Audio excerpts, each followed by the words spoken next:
Deafening shrieks, alarms piercing, a cadet frantically assuring control. Rewind 6 hours.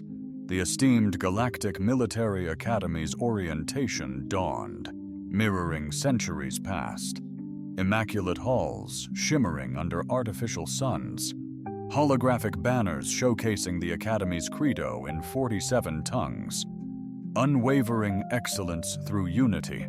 Resolute victory through understanding. Comment, "I'm ready," if you believe humanity deserves a seat at the table. Inspirational platitudes that resonate profoundly until bullets fly. Commander Velston commanded the podium in the main auditorium, witnessing 2,000 of the galaxy's most brilliant young minds stream into their seats. Towering, graceful ethereals with crystalline features. Sturdy, meticulous granite-born with their stone-gray hides. Agile, calculating void runners, their 6 arms and tactical implants already buzzing with data.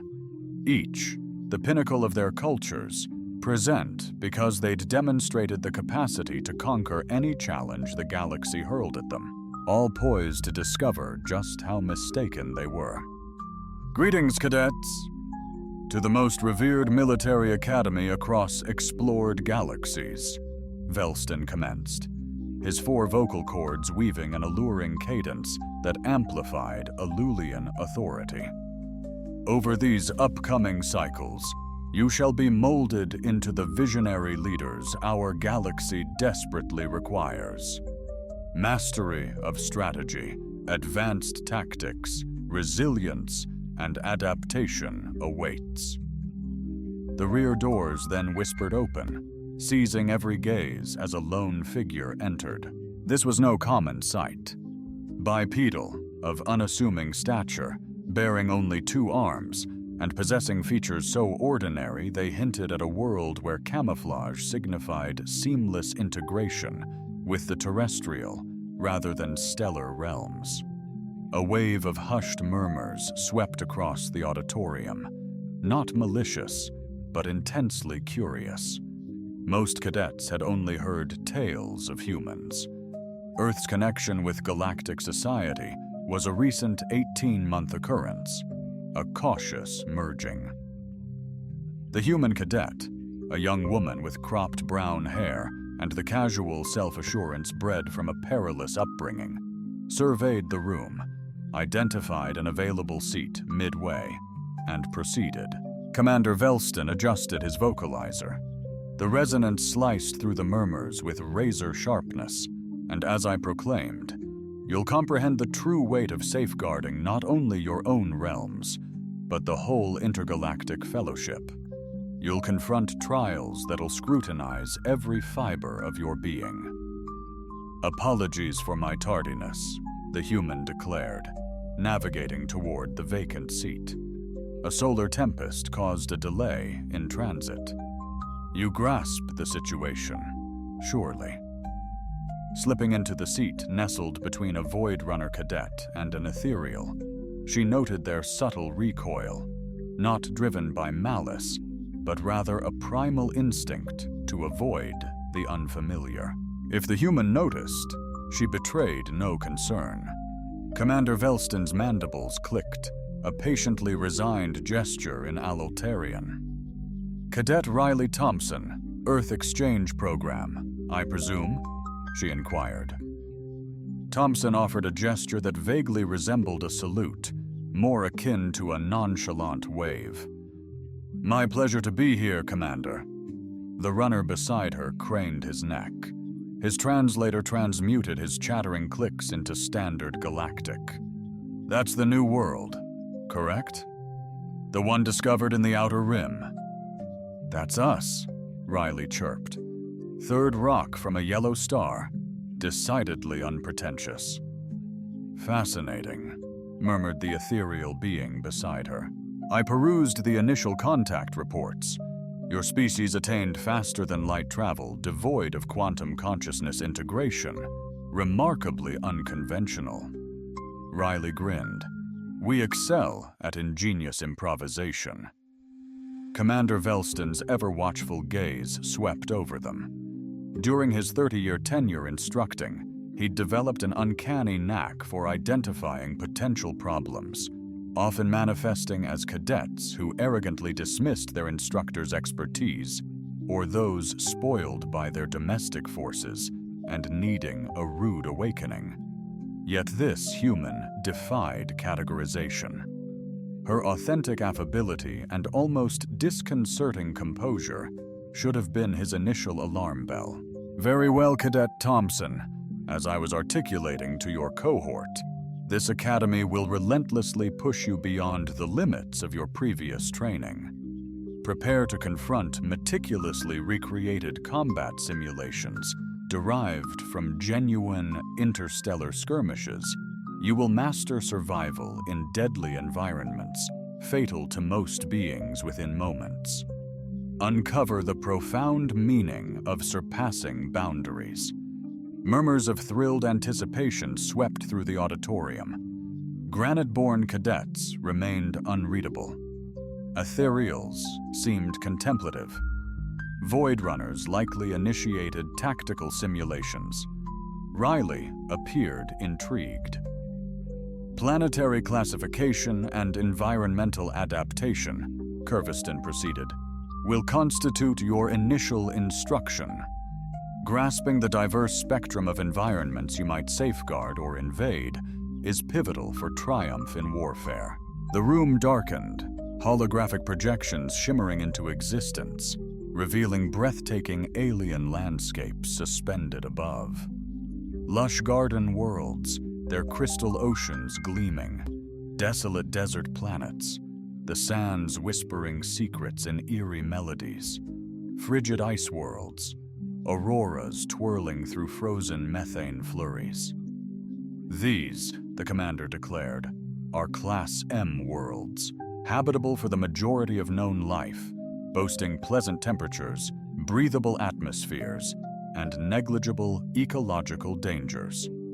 Represent the bulk of the galaxy's settled planets, garnering nods of acknowledgement from the audience. Next we encounter Class H worlds, formidable yet habitable, with adequate gear and rigorous training. These environments feature extreme temperatures, demanding weather phenomena, and perilous fauna, making them the primary setting for military exercises involving environmental adversity, prompting further nods and diligent note-taking by several cadets on their devices. Concluding the briefing, Commander Veston adopted a more somber tone. "Lastly, we face what are ominously designated as Death Worlds, Class X. Planets, worlds so relentlessly perilous, so inherently lethal that they are uninhabitable by advanced civilizations, realms where the environment is a perpetual menace to existence."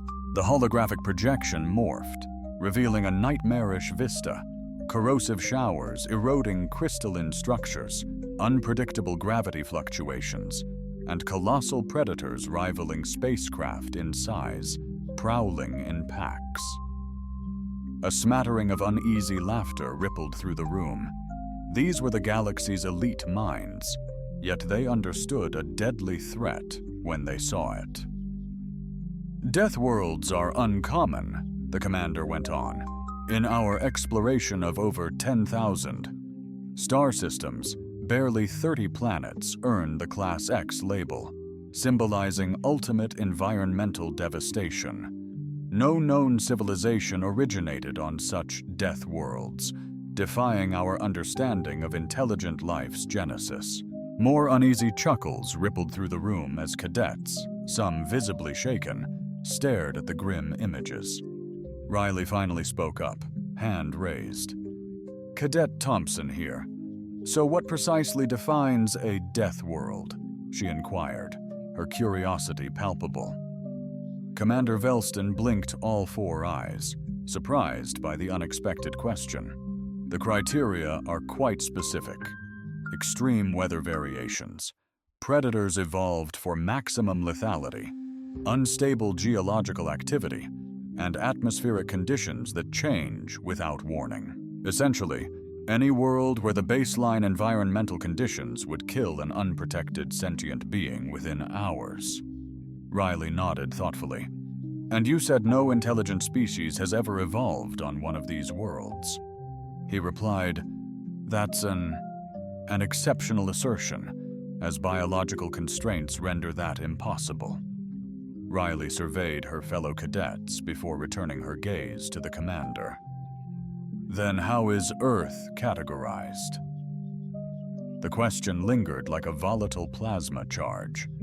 Commander Velston's mandibles clicked rapidly, an Alterian equivalent of stuttering. Earth's classification is...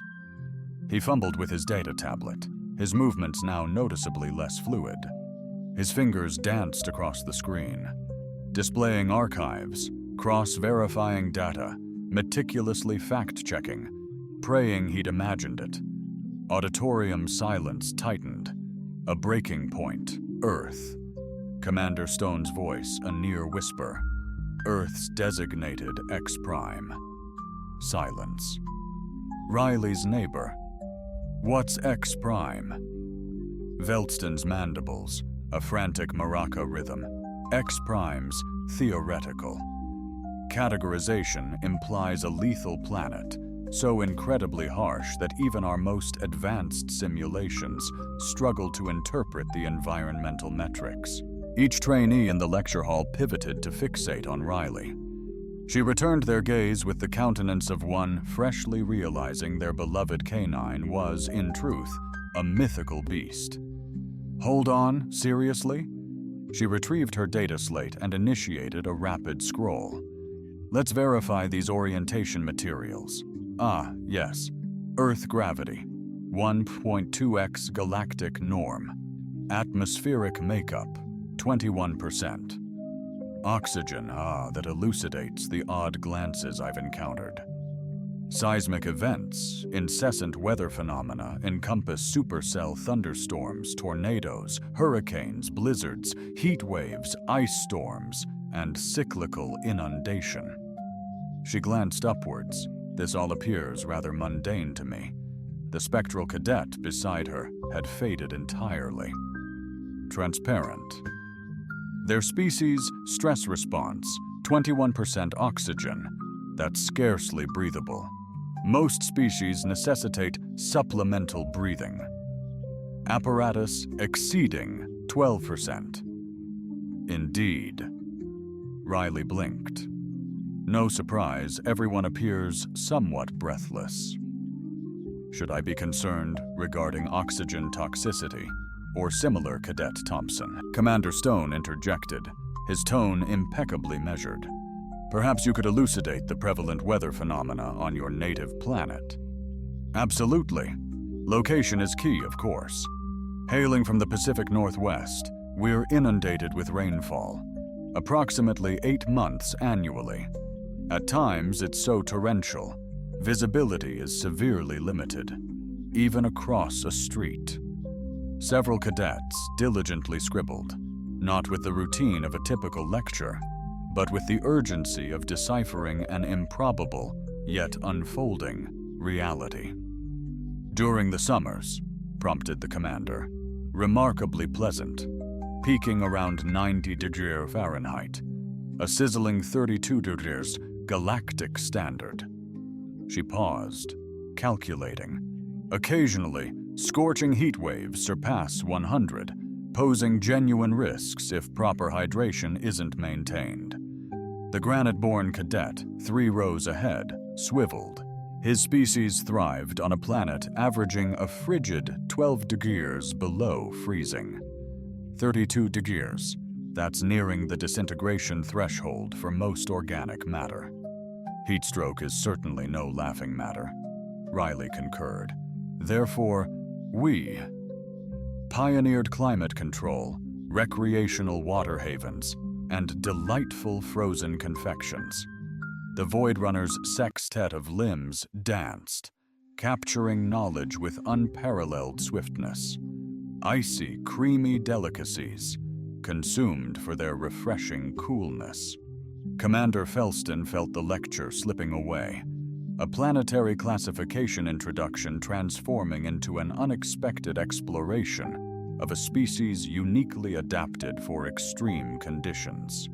And geological activity, he inquired, attempting to regain focus. Abundant, naturally. That earthquakes, volcanoes, tsunamis, truthfully, I was raised in close proximity to Mount Rainier, a dynamic volcano, a gorgeous mountain. Probably will obliterate a significant portion of Seattle in the future. But alas, that's the inherent gamble of residing in a haven, isn't it? The ensuing quiet was so absolute you could perceive a pin descending in a vacuum.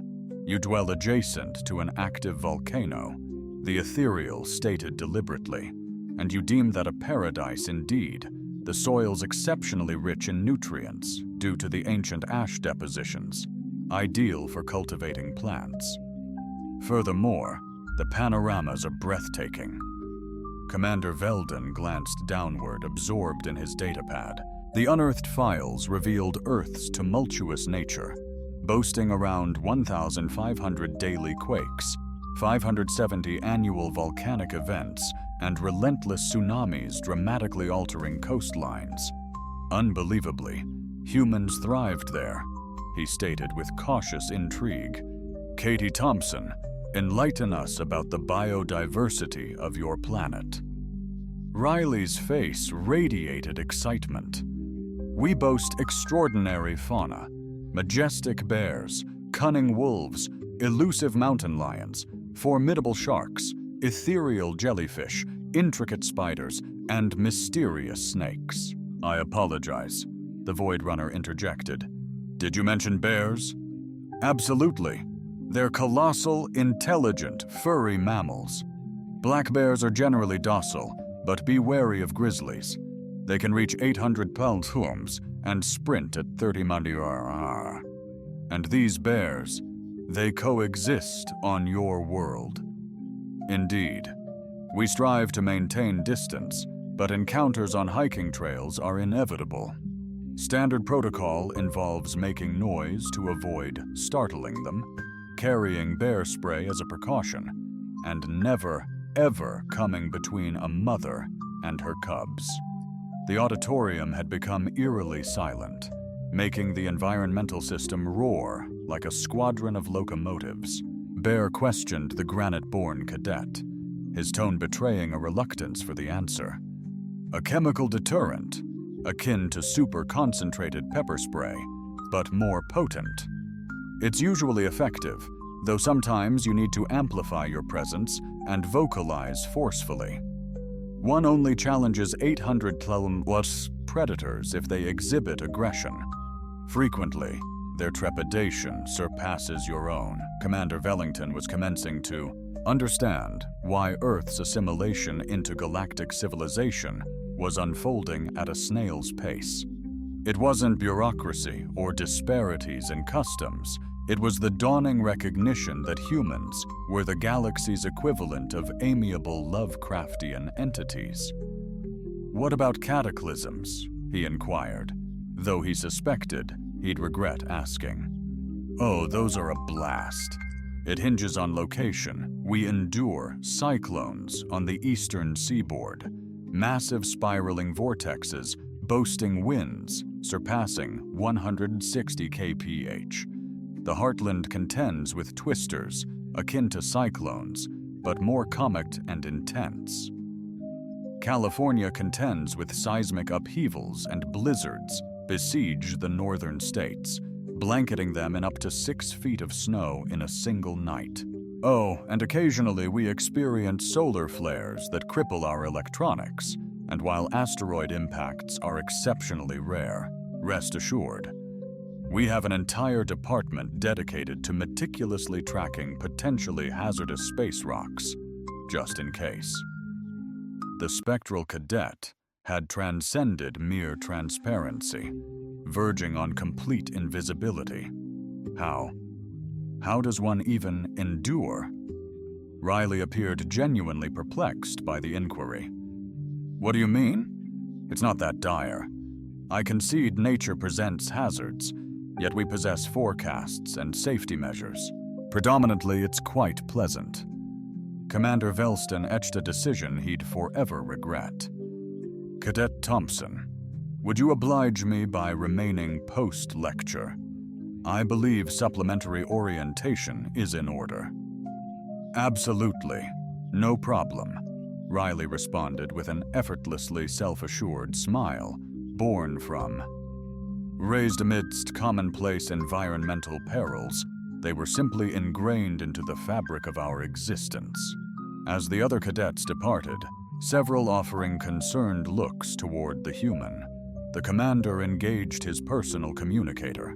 Urgent advisory to Academy Command, he stated discreetly. We're facing an anomaly. The human exchange student deviates significantly from anticipated parameters. The reply was instantaneous. Elaborate, Commander Velston. He glanced at Riley, who remained seated, engrossed in orientation materials on a remarkably resilient device. Sir, he continued, our preparedness is, in my assessment, inadequate for this unprecedented scenario.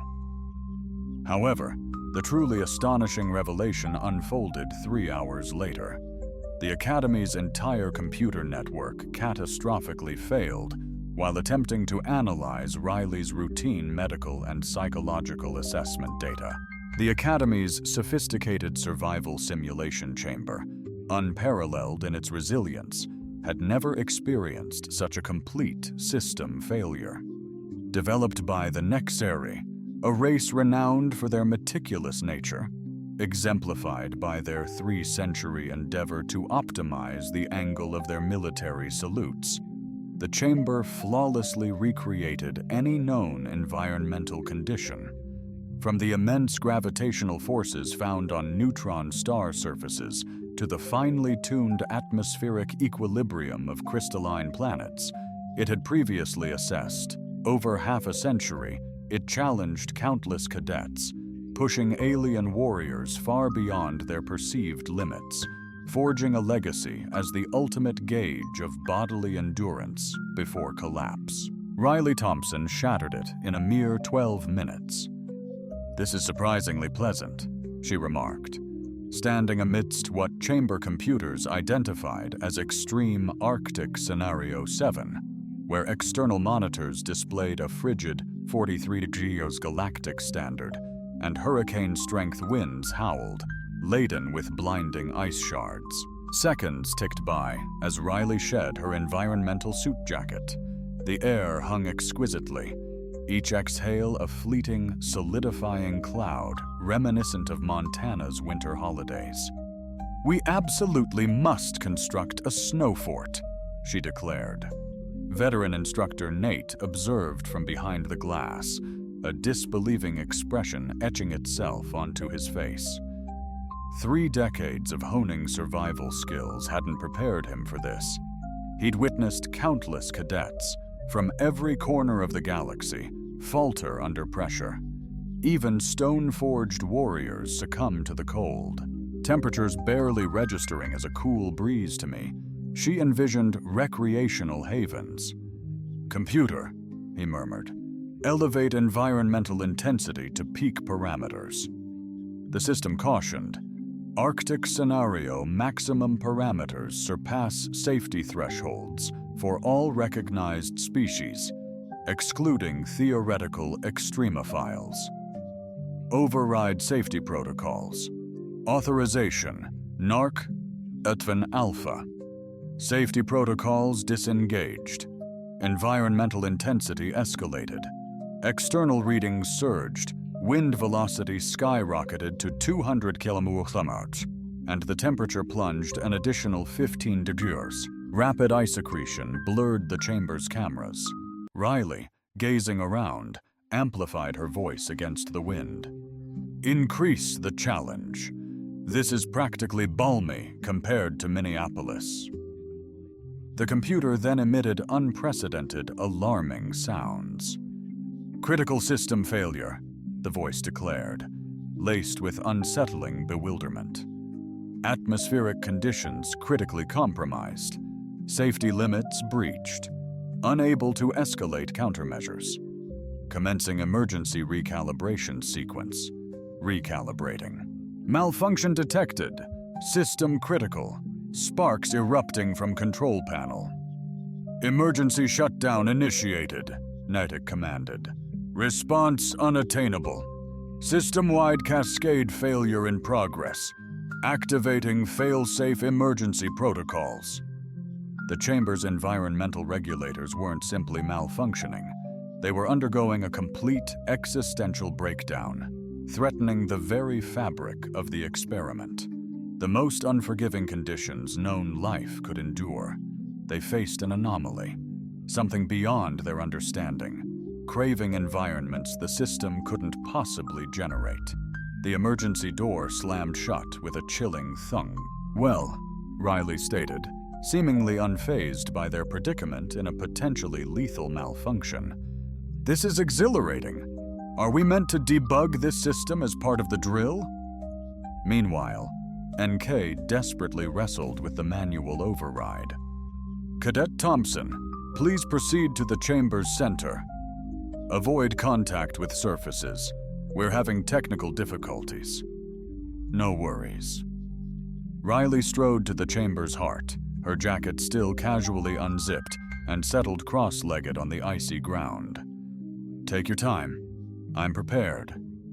She retrieved a small, rectangular package from her pocket and ripped it open. The aroma that billowed forth compelled every alien in the observation room to recoil instinctively. What, Nark inquired cautiously, is that? Dehydrated beef strips. Ideal emergency provisions. Riley took a bite and smiled. Munched gleefully. This teriyaki is divine. Care for a bite? You're consuming cryogenically preserved biomatter in a failing stasis pod. So, before Narthik replied, observation doors flew open. Commander Velston stormed in, flanked by technicians and half the senior faculty. Report! Velston barked. Sir, the human cadet triggered a catastrophic meltdown in the survival simulator. Chambers sealed, environment compromised. Unresponsive controls, the computer seemed to be grappling with an existential crisis. Commander Stone peered through the window at Riley, sprawled on the icy floor, gazing at the ceiling displays, nonchalantly munching jerky while awaiting emergency extraction. Negative, sir. She inquired if the temperature could be further lowered, followed by a significant pause. Establish a direct comm to the chamber. A technician triggered the emergency comms. Chamber link established. Morning, Thompson. Commander Vell here. Riley, any issues? Riley's voice echoed. Hey, Commander. All's well? It's surprisingly serene. The wind's white noise is ideal for meditation. Enviroscans suggest lethal conditions for carbon life, Vell noted. Seriously? It's brisk but manageable. Seen worse at football games. Attended one in a sideways blizzard at 20. This is significantly more comfortable than before. The technicians were fixated on their instruments, as if personally betrayed. Captain Thompson, Commander Velston added, we must delve deeper into your planet's environmental specifics. Absolutely. What piques your interest? You referenced ice volcanoes. Could you illuminate us further? Oh, you have those as well? Fantastic. Yes, we occasionally experience them in frigid zones. Essentially, subterranean water encounters a heat source, accumulating pressure until it erupts through the icy crust, birthing spectacular ice sculptures, some towering to 30 feet. Silence permeated the room. Observation room, your team deems this commonplace. Commonplace might be excessive. They're infrequent, but people travel extensively to witness them, yielding stunning visuals. Senior Instructor Nark leaned towards Commander Velston. Sir, I must emphasize that her description aligns precisely with our classification of devastating cryogenic eruption phenomena. I believe we possess emergency protocols for these, mandating immediate grid sector evacuation. Affirmed, Riley's voice continued. Ice storms? Rain turns to instant ice, coating everything beautifully, yet dangerously. Prepare by stocking food, ensuring backup power, and staying indoors. Ice can down power lines and trees. Once, we lost electricity for 2 whole weeks. Losing power in an ice storm? Commander Velston mused. Yeah, that was brutal. Still, we had a fireplace and loads of canned food, turning it into an indoor camping adventure. The observation room fell utterly silent, save for the survival chamber's computer seemingly undergoing a total meltdown. Captain Thompson, Commander Veltson inquired, what weather would truly terrify you? I'd fret about a Category 5 hurricane. Sustained winds exceeding 150 mph could be catastrophic. Or really, colossal F5 tornadoes on the Fujita scale, capable of obliterating entire towns. While I haven't faced the most extreme, I've weathered Category 2 hurricanes and witnessed smaller tornadoes. The key lies in preparedness and decisive action when seeking refuge. A technician urgently worked on his datapad. Sir, I'm cross-referencing her descriptions with our meteorological database. A Category 5 hurricane generates wind speeds mirroring what we classify as atmospheric displacement events. Emergency protocols advise orbital ascent. The tornadoes? F5 damage profiles align with artillery bombardment simulations. Commander Velston sensed a nascent headache, ironic given his species' immunity. Katie Thompson, a direct question. Your most harrowing personal weather ordeal? Riley paused, contemplating. Probably the derecho a few years back. A derecho? Like a land hurricane. Atypical hurricane packing, relentless linear winds surpassing 100 mph for roughly 6 hours, felling ancient trees across the entire state. Our roof suffered partial damage, but we primarily assisted neighbors with clearing wreckage. A colossal tree crushed the Johnsons' residence, necessitating their evacuation. Mrs. Johnson was understandably traumatized, but thankfully, everyone emerged unscathed. Essentially, we executed rescue missions amidst an ongoing, severe weather calamity. Naturally, that's the imperative response, aiding your neighbors. Community solidarity proves vitally essential during calamitous natural disasters. All exchanging bewildered glances, their faces hinting at a growing realization of why Earth's assimilation into the galactic community was painstakingly slow. Sir, one murmured to Commander Velston, we desperately need to overhaul our entire approach to habitability assessments. Before he could answer, a cacophony of intensified alarms erupted. What is it now? He barked. Sir, the Psychological Evaluation Department reports a critical malfunction in their diagnostic frameworks. Elaborate on the nature of this malfunction. According to the initial findings reveal, Cadet Thompson's stress response diverges from established psychological norms. The system requires elevated computational resources for deeper analysis. Commander Velston, with a deep breath, initiated a calming sequence in multiple languages. What level of power enhancement is needed? Maximum, sir. The Psych team seeks direct access to the Academy's primary quantum core. Through the comms, Riley's voice echoed. Is everything all right? I detect alerts. All is proceeding according to plan, Cadet Thompson. Just initiating routine diagnostics. Gall. Proceed with supplementary diagnostics. Take your time. Commander Velston observed through the window, as the human initiated an unusual exercise regimen, a stark contrast to the lethal environment she endured. "Sir," Senior Instructor Nark spoke softly, "what intervention strategy are we considering?" Velston glanced at his team, the failing equipment, and the human, who was doing jumping jacks and consuming preserved rations in the icy expanse.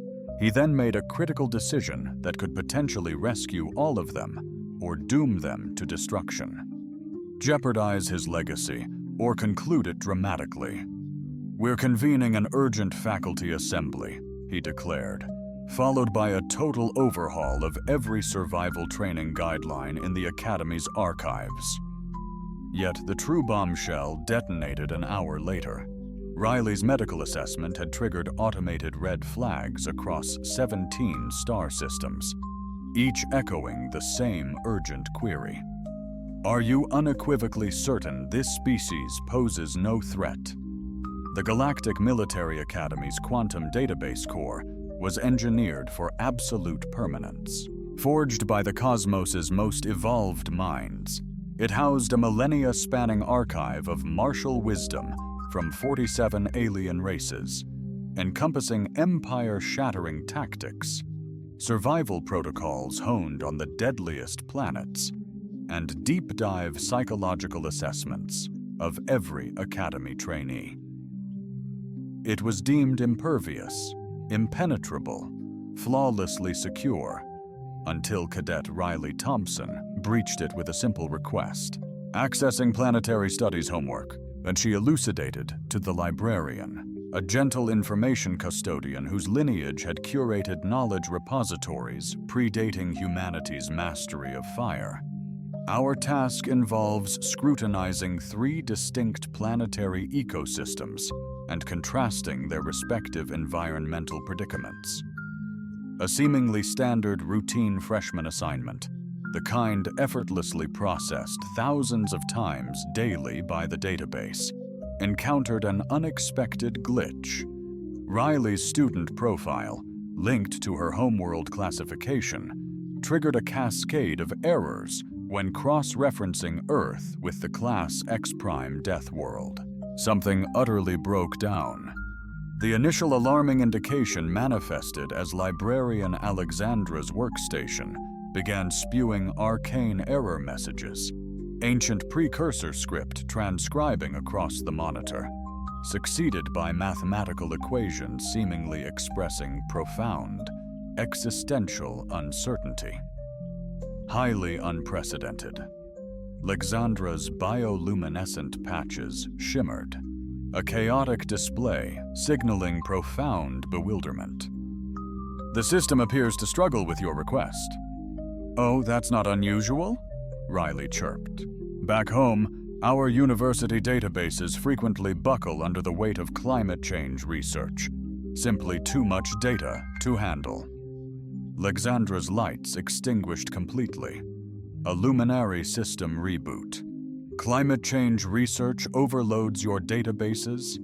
Understandably, when simulating weather across a planet, boasting 15 distinct, volatile climate zones. "To eliminate you, the systems are prone to overload before Lux and Rhea could react." Her console detonated in a spectacular burst of sparks, a literal explosion. Emergency protocols immediately engaged, yet the damage was irreversible. The quantum cores, the central processing hubs, exhibited what resembled a digital nervous breakdown. A system-wide alert blared, laced with a hint of indignation. Catastrophic anomaly in environmental risk analysis, safety protocols compromised, data input irreconcilable with established parameters. Parameters shifted rapidly. In mere minutes, the situation spiraled from a technical hiccup into a full-blown existential crisis. Every terminal in the library blazed with the identical message, "How is this possible?" rendered in 47 distinct languages. This was followed by increasingly desperate attempts to redefine fundamental laws of physics. 3 floors below, in the Academy's central computer hub, lead system administrator Telvex witnessed his life's work descend into chaos in real time. "Status report," he commanded his team, his voice a carefully constructed mask of composure, barely concealing the frantic panic threatening to erupt within, experiencing a mental collapse.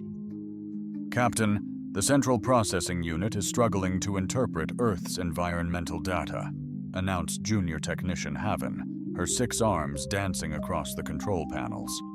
"The system's grappling with fundamental concepts, barely staying operational. It's stuck in endless recursive loops, constantly re-verifying data.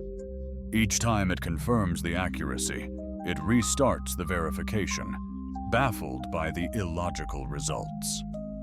Telvik accessed the diagnostic reports on his console. The data he saw left him utterly dumbfounded. 3 hearts pound erratically, a rapid-fire rhythm of distress.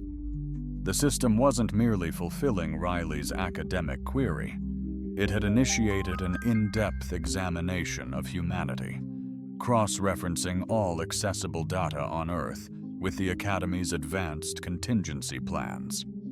As its understanding deepened, its perplexity escalated exponentially. "Sir," Haven pressed, her voice laced with rising anxiety, "the system is now seeking authorization to lodge an official grievance with the Department of Universal Compliance." Regarding what? The issue at hand. The very presence of a species originating from the lethal X-Wex Prime defies core tenets of biological evolution and imperils the bedrock of scientific understanding. Savix, after 4 decades navigating intricate computer networks, had witnessed database collapses from overload, malfunctions triggered by flawed code, and even the emergence of peculiar personalities influenced by prolonged contact with ethereal consciousness interfaces. However, he had never encountered one attempting to lodge a formal complaint against the universe itself. What precise data is inciting this anomaly? Consulted her display. "Sir, the system has pinpointed 4,847 distinct environmental impediments on Earth that ought to preclude the evolution of sapient life. It's striving to compute the statistical likelihood of human existence, yet the figures persistently yield negative results, a negative probability. The system postulates that humans are mathematically implausible." On the main display, error notifications cascaded by at breakneck velocities. The quantum cores were now surging at 847% of their rated capability, frantically attempting to decipher data that defied all established models. Then, everything deteriorated further. Another tech flagged a containment breach, the system's accessing external databases, all galactic info networks, seeking data to disprove or explain humanity's improbable existence. Telex's 3rd heart seized. "Sever all external connections." Unable to comply, declared priority alpha research emergency, overriding shutdown. Throughout the cosmos, spanning countless diverse worlds, database administrators were confronted with an identical critical alert. Data verification imperative. Subject species, classification, human. Origin planet, Earth. Potential existential challenge to accepted science. Within a mere hour, the Academy's basic inquiry had unleashed the most extensive intergalactic research undertaking ever documented. Each prominent civilization was allocating computational resources to decipher the plausibility of human existence. The Ethereal Collective's vast consciousness networks initiated probability assessments. Calculations brought eminent mathematicians to despair, shedding tears of frustration. The granite-born Imperium's databases struggled to simulate unprecedented tectonic forces. The Void Runner Alliance's computers, analyzing human warfare, discreetly requested less dangerous assignments. And Riley Thompson, oblivious to the pandemonium she unleashed, perused standard galactic lore in the Academy Library. Environmental classifications on a backup terminal. "This is bizarre," she remarked to Luxandra, now encircled by 6 emergency repair specialists. "Apparently, most populated worlds exhibit just 1 or 2 weather patterns. How did you achieve such vibrant seasonal diversity?" Alexandra's bioluminescent patches flickered, possibly an amusement or a stress reaction. "Most worlds prioritize stability, deeming it optimal, but that's incredibly monotonous. How can you cultivate diverse crops year-round? How can you enjoy winter sports and exhilarating summer festivals? Sculpt character, never needing to dig your driveway at dawn in a blizzard." Before Luxandra clarifies environmental suffering as torture, Commander Velston's voice resonated. "Captain Thompson, report to the Central Conference Room immediately." Am I in hot water?" Riley inquired, shutting down her research files.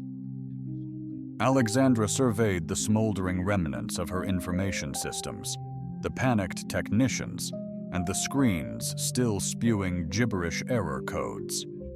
"Frankly, your guess is as good as mine."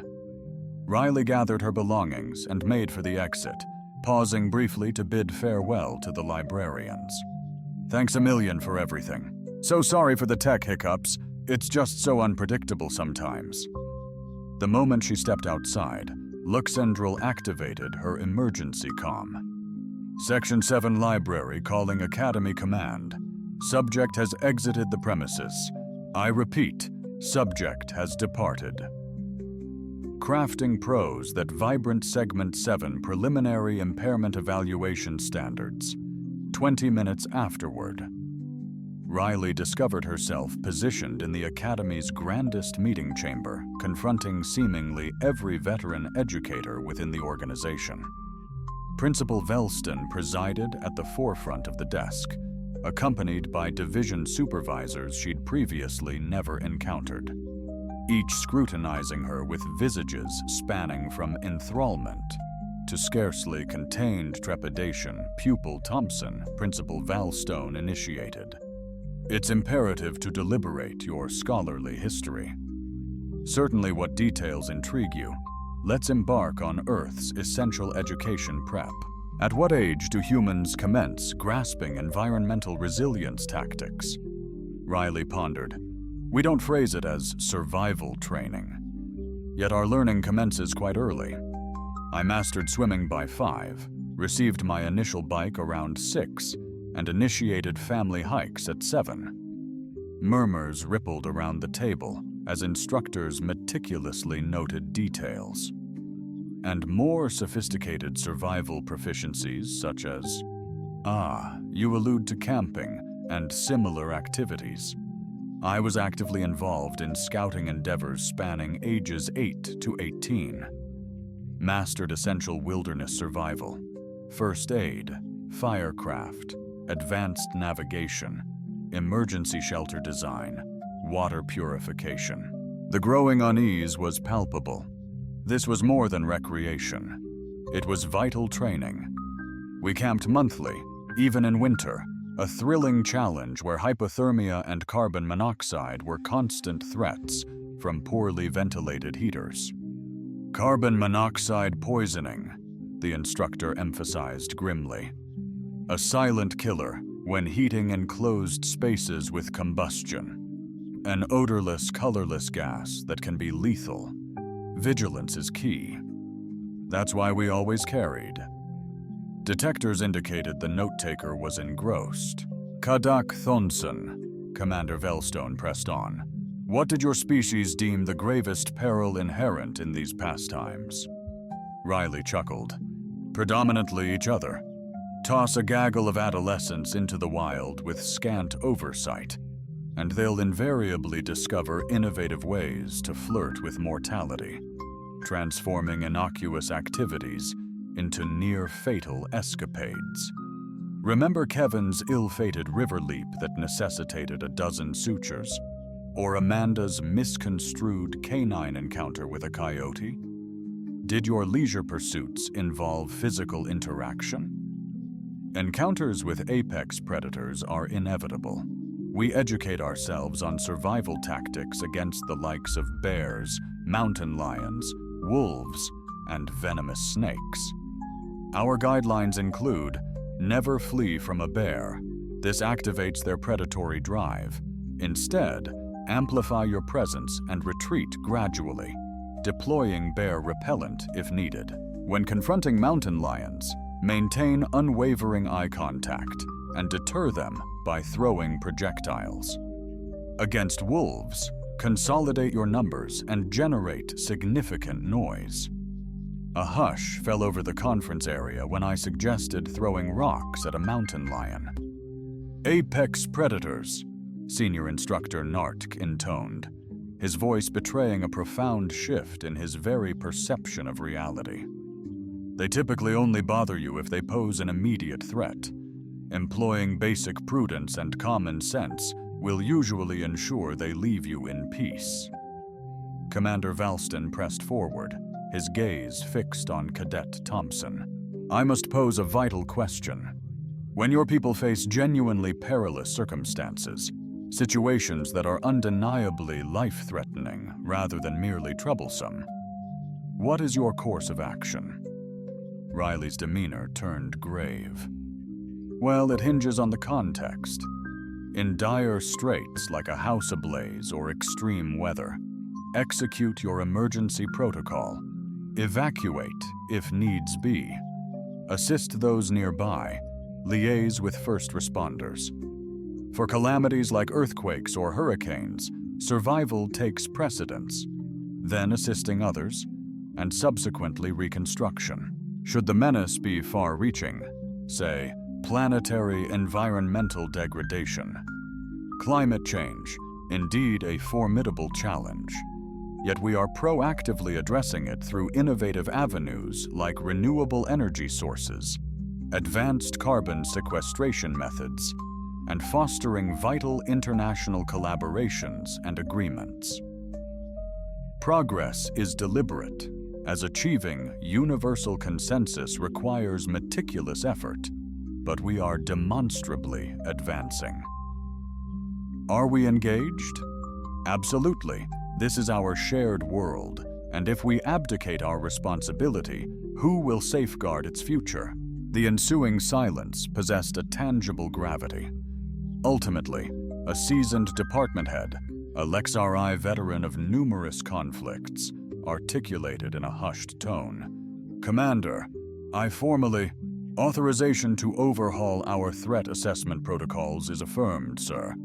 Furthermore, I seek approval to refine our species contact directives." "Granted. And sir, I strongly advise we convene the Galactic Council."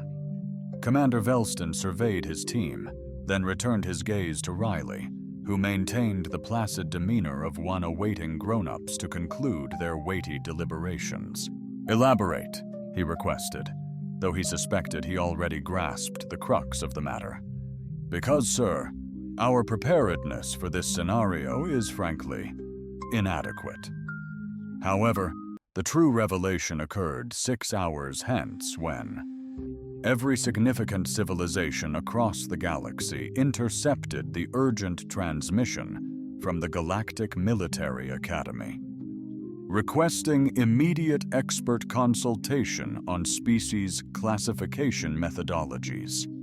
Existing frameworks prove insufficient. Your guidance is crucial. The Galactic Council convened an emergency session for myriad crises: interstellar conflicts, devastating plagues, rogue black holes endangering populated worlds. Never, however, had it assembled because a species exhibited excessive friendliness. High Chancellor Kexmira of the Nexari Collective addressed the assembly. "Esteemed representatives of 47 civilizations, each clutching a data pad laden with profoundly unsettling intelligence, which I've been tasked to unveil. "Respected delegates," she announced, "we've received a compelling directive from the esteemed Galactic Military Academy, demanding a radical overhaul of our established species classification paradigm." A wave of whispers cascaded through the assembly. The ethereals resonated with harmonious apprehension. The granite-born delegates stirred in their petrified seats, echoing with the rumble of far-off landslides. Quaxuma persisted. The petition concerns the species labeled human and their planet, Earth. A deeper swell of murmurs arose. Every delegate had received initial reports, yet few gave them credence. "Following rigorous analysis," she continued, "the Academy concludes that our existing classification framework is profoundly insufficient to encapsulate human potential." She then activated the chamber's holographic projector. "Our initial discoveries indicate that humans embody a wholly unprecedented echelon of sentient life." The first hologram illuminated Riley. Inside the Academy's survival chamber, Thompson persevered with push-ups amidst flash freeze-level conditions, prompting a request, Class Hitch, designating human-compatible environments lethal to all other life. Belelthor of the Granite-born Imperium questioned, "Honored Chancellor, this seems overstated. Could any species truly thrive in such hostile extremes?" Initially, we presumed that, but Kixira unveiled another hologram, displaying Earth's complex weather. Astonishingly, human environmental resilience surpasses our prior comprehension of biological limits. They nonchalantly endure atmospheric phenomena we categorize as cataclysmic, dismissing them as mere inconveniences. The chamber hushed as delegates processed this.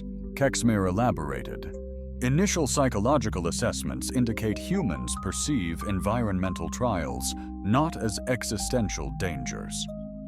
To be evaded if possible, but considered challenges to overcome when confronted with life-threatening circumstances. Their initial reaction is inquisitiveness regarding optimizing the scenario." The otherworldly representative's crystalline form pulsed with unease. "What is the Academy's advice?" "Complete overhaul of communication procedures. Specifically, humans should be categorized as amicable, dominant predators and given instant access to all diplomatic, academic, and intercultural initiatives." "Why?" questioned the Void Runner delegate. "Because," Quack's Mirror stated softly, "any species that developed on a class, the EX Prime, hailing from a world devastated by death, embarked on space exploration driven not by ambition for conquest, but by an insatiable curiosity about extraterrestrial civilizations, potentially presenting the galaxy's most formidable ally or adversary." She paused, allowing the weight of her words to resonate. "The Academy's ultimate counsel is that we safeguard, at any expense, humanity's benevolent inquisitiveness towards us." 6 months transpired, and novel protocols were enacted, mandating that every galactic diplomatic outpost adhere to identical directives. Invite humans, too. Ensure comprehensive answers while omitting planetary classifications to foster inclusivity. The Galactic Military Academy's revised survival guides feature a novel addendum: human-compatible environments. Cautionary labels essentially proclaim, if conditions seem normal to a human, you're likely facing extreme peril. Riley Thompson, valedictorian of her class, unknowingly sparked a revolution in galactic civilization's comprehension of possibility. Her groundbreaking thesis, Enhancing Interdisciplinary Synergy via Shared Leisure Pursuits, featured innovative concepts like interspecies camping excursions and competitive extraterrestrial games. The thesis committee lauded it with unprecedented accolades, then promptly sealed the document under galactic security classifications, fearing the implications if other humans embraced the notion that the galaxy craved greater conviviality. Character-building exercises. The concluding notation in Riley's Academy dossier succinctly stated, "Advisory. Whatever pursuit this individual undertakes, facilitate it with utmost safety." A solitary communique reverberated throughout the cosmos following the initial crisis briefing. We believed we were assessing their capabilities. In reality, they were scrutinizing ours. Galactic High Council officially acknowledges humanity. The galaxy's most evolved civilizations have grasped the ultimate truth. When a survivor from a savage planet offers friendship, express gratitude, and proffer them a comforting beverage. The consequence of refusal, unveiling what terrors they inflict upon those they despise, a revelation no one desires.